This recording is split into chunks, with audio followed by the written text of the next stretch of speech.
दोस्तों सुजलॉन एनर्जी की बात करें तो स्टॉक के अंदर तेजी आने की संभावना बनने लगी है। अगर बाजार ने साथ दिया तो स्टॉक बहुत तेजी से ऊपर जा सकता है और इसके पीछे है सबसे बड़ी वजह कि सुजलॉन ने अपने डेट को क्लियर करने के लिए क्यूआईपी लाया था और वो क्यूआईपी पूरी तरह से सक्सेस हुआ। सिर्फ भरा ही नहीं बल्कि डबल से ज़्यादा भरा। ऐसे में आप समझ ही सकते हो कि जो इन्वेस्टर है वो बहुत ज़्यादा भरोसा करे सुजलॉन के ऊपर और इंडिया के बड़े बड़े म्यूचुअल फंड भी जम के खरीदारी कर रहे हैं इस समय सुजलॉन में। बाजार से भी वो शेयर खरीद रहे हैं और आप जुलाई के आंकड़े देखोगे तो आप चौंक जाओगे कि वाकई में ऐसे ऐसे म्यूचुअल फंड जो पहले निवेश नहीं करते वो भी सुजलॉन में निवेश शुरू कर चुके हैं इस लेवल पे। अब आप देख सकते हो कि इस सेक्टर में तेजी तो आनी ही है क्योंकि सरकार ने ग्रीन हाइड्रोजन मिशन लॉन्च किया है और इसको पूरा करना अगर है तो उसमें सुजलॉन का बड़ा रोल होगा क्योंकि सुजलॉन विंड एनर्जी सेक्टर की नंबर 1 कंपनी है और आप देख सकते हो कि ग्रीन हाइड्रोजन को बनाने में विंड एनर्जी और सोलर एनर्जी का ही बड़ा हाथ होता है। उसको जब पानी में से गुजारा बिजली को तब जाके वो ग्रीन हाइड्रोजन हमें मिलती है। ऐसे में सुजलॉन के लिए गोल्डन पीरियड की शुरुआत होने वाली है और इसकी शेयर की प्राइस बहुत ऊपर तक जा सकती है क्योंकि 2008 में इसकी प्राइस 400 के आसपास थी, उस समय जब किसी को पता ही नहीं था कि विंड एनर्जी क्या होती है और सेंसेक्स हमारा 16,000 के आसपास था। तो आप ये देख ही सकते हो अब सेंसेक्स कहाँ पे है और विंड एनर्जी में कितना बड़ा रिवॉल्यूशन आया, कितने इन्वेस्टर आ रहे हैं, तो एक तेज़ी का दौर तो डेफिनेटली आएगा। तो यहाँ पे बहुत सारी बातें हैं जिसको इस वीडियो के माध्यम से डिस्कस करेंगे और जानने की कोशिश करेंगे क्या इस समय हमें खरीदारी कर लेनी चाहिए सुजलॉन में। लेकिन फ्रेंड उससे पहले अगर आप पहली बार हमारे चैनल पे आए तो चैनल को सब्सक्राइब कर दीजिए, एक बेल आइकॉन दबा दीजिए ताकि जब भी नया वीडियो बने पहला नोटिफिकेशन आपको मिले। वीडियो पसंद आए तो लाइक शेयर जरूर कीजिए। चलो फ्रेंड्स वीडियो स्टार्ट करते हैं। मैं हूँ आपका दोस्त एस.बी. दवे और हमारे अपने चैनल ऑनलाइन कमाई में आपका बहुत बहुत स्वागत है। सबसे पहले बाजार की बात करें तो अभी लगभग 2:45 के आसपास का टाइम है। BSE सेंसेक्स 65,110 के स्तर पे जहाँ पे 40 पॉइंट की गिरावट यानी 0.063% डाउन है BSE सेंसेक्स और बहुत अच्छी रिकवरी हो चुकी है बाजार में। सुबह गिरावट के साथ में शुरुआत हुई थी, उसके बाद में जो गिरावट है वो 300-400 पॉइंट तक चली गई। अब आप देख सकते हो कि बाजार फिर से ग्रीन होने को तैयार हो चुका है। ऑलरेडी निफ्टी एनर्जी तो ग्रीन में आ चुका है और काफ़ी अच्छी तेजी है। 26,380 के स्तर पे 114 पॉइंट की तेजी है यानी 0.43% अपर है निफ्टी एनर्जी और सुजलॉन में भी उतनी ही तेजी बनी हुई है। आप देख सकते हो स्टॉक की शुरुआत 19.80 पर हुई यानी शुरुआत पॉजिटिव हुई क्योंकि क्लोजिंग थी कल की 19.70 की। इंट्राडे में 19.50 का लो भी बना यानी कुछ समय के लिए स्टॉक आपको गिरावट के साथ ट्रेड करता हुआ दिखाई देगा, लेकिन जो दिन का हाई है वो 20.05 का यानी इंट्राडे में इसने 20 के स्तर को फिर से छू लिया और इस समय 19.80 के आसपास ट्रेड करा स्टॉक। 0.51% की तेजी बनी हुई है। आज जो खास बात है कि बड़े इन्वेस्टर आज इन्वेस्टमेंट नहीं कर रहे, न तो उनकी बिकवाली है नई खरीदारी है और ये वॉल्यूम में आपको दिखाई देगा, वॉल्यूम कम है आज और इसी वजह से प्राइस इतनी ज़्यादा नहीं बढ़ पा रही है। आप इसके वॉल्यूम से समझ सकते हैं। पिछले एक महीने पहले इसका 21 करोड़ का वॉल्यूम था, 9 करोड़ की डिले उठाई गई थी। 1 वीक पहले 15 करोड़ का वॉल्यूम होता, 7 करोड़ की डिले उठाई गई थी। कल 16 करोड़ का वॉल्यूम था, 8 करोड़ की डिले उठाई गई थी, लेकिन आज देख सकते हो कि 2:30 बजे के आसपास 6 करोड़ का ही वॉल्यूम हुआ है। तो वॉल्यूम उतना ज़्यादा नहीं बढ़ेगा जितना पहले बढ़ रहा था लगातार। स्टॉक की परफॉर्मेंस देखें तो 10 अगस्त को स्टॉक 20.45 के आसपास था, 5% का अपर सर्किट लगा था, लेकिन 11 अगस्त को स्टॉक 20.20 के आसपास था 1.2% की गिरावट के साथ। 14 अगस्त को स्टॉक 20.05 के आसपास था, 0.7% की गिरावट हुई। 16 अगस्त की बात करें स्टॉक 20.25 के आसपास था, 1% की गिरावट हुई और 17 अगस्त को स्टॉक 19.70 के आसपास था, 2.7% की गिरावट हुई थी, लेकिन आज फिर से इसने 20 के स्तर को छुआ।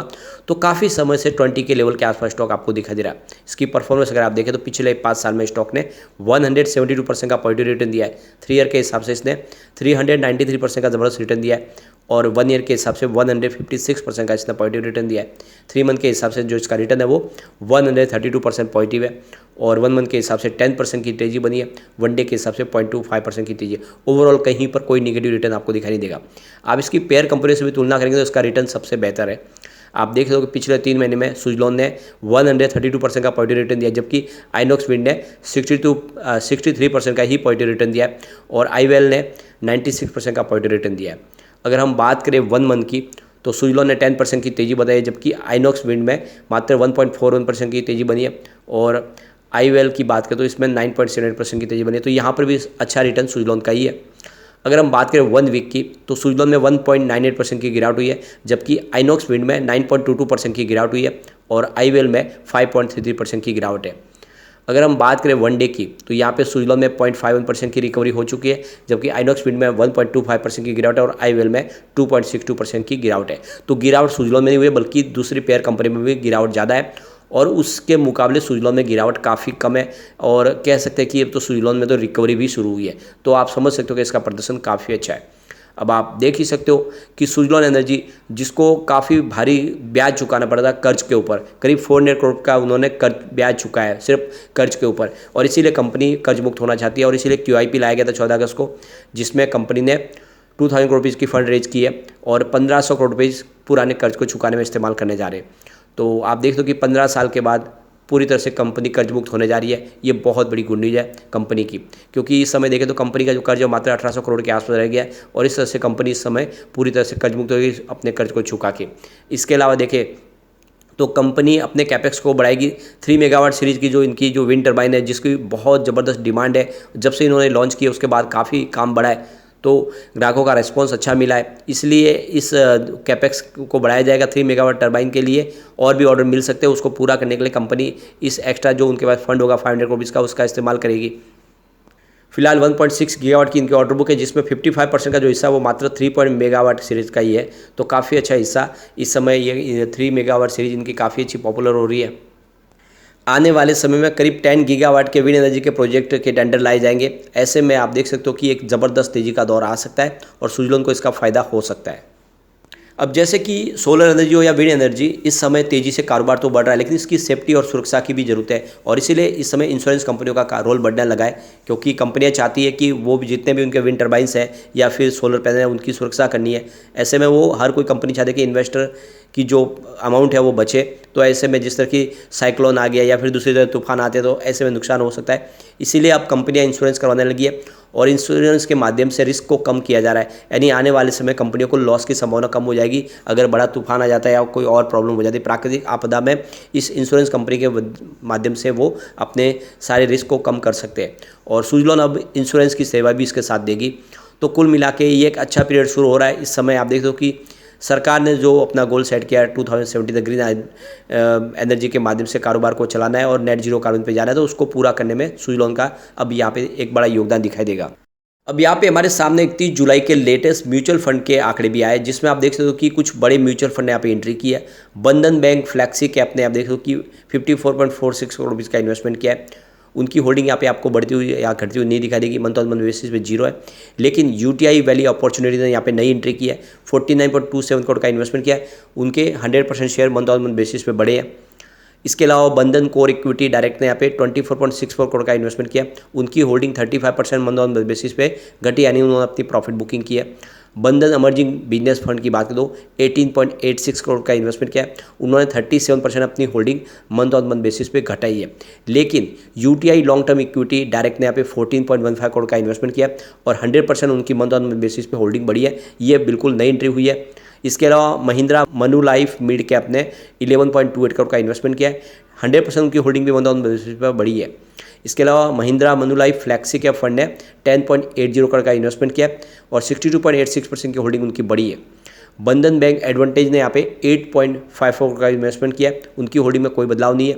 Mahindra Manulife small cap fund ने 8.51 करोड़ का इन्वेस्टमेंट किया है, 4.42% की होल्डिंग उनकी बढ़ी है। इसके अलावा Nippon India Nifty small cap 250 index ने 8.32 करोड़ का इन्वेस्टमेंट किया, उनकी holding 9.45 month on month basis पे बढ़ी है।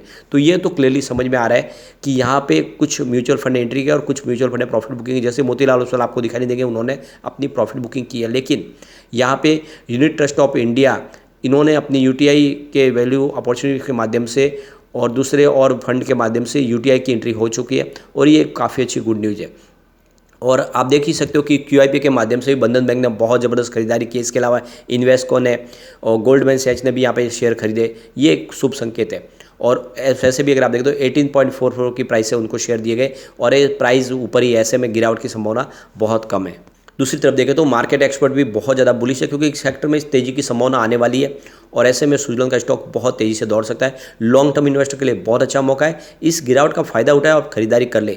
कम्युनिटी सेंटिमेंट भी स्टॉक के साथ बना हुआ है, 94% बाई की कॉल है, मात्र 6% सेल की कॉल है। तो आप इन्वेस्टमेंट बिल्कुल इस लेवल पर कर सकते हैं। कम से कम 5 से 10 साल स्टॉक को दीजिए, ये डेफिनेटली आपको 1000 का टारगेट दिखाने की ताकत रखता है। लेकिन फ्रेंड, कोई भी इन्वेस्टमेंट करने से पहले अपने फाइनेंशियल एडवाइजर से बड़े ले ले या अपना खुद का रिसर्च करें, क्योंकि मैंने वीडियो आपके एजुकेशनल पर्पज़ के लिए ही बनाई। वीडियो पसंद आए तो लाइक से जो कीजिए और चैनल को सब्सक्राइब कर दीजिए।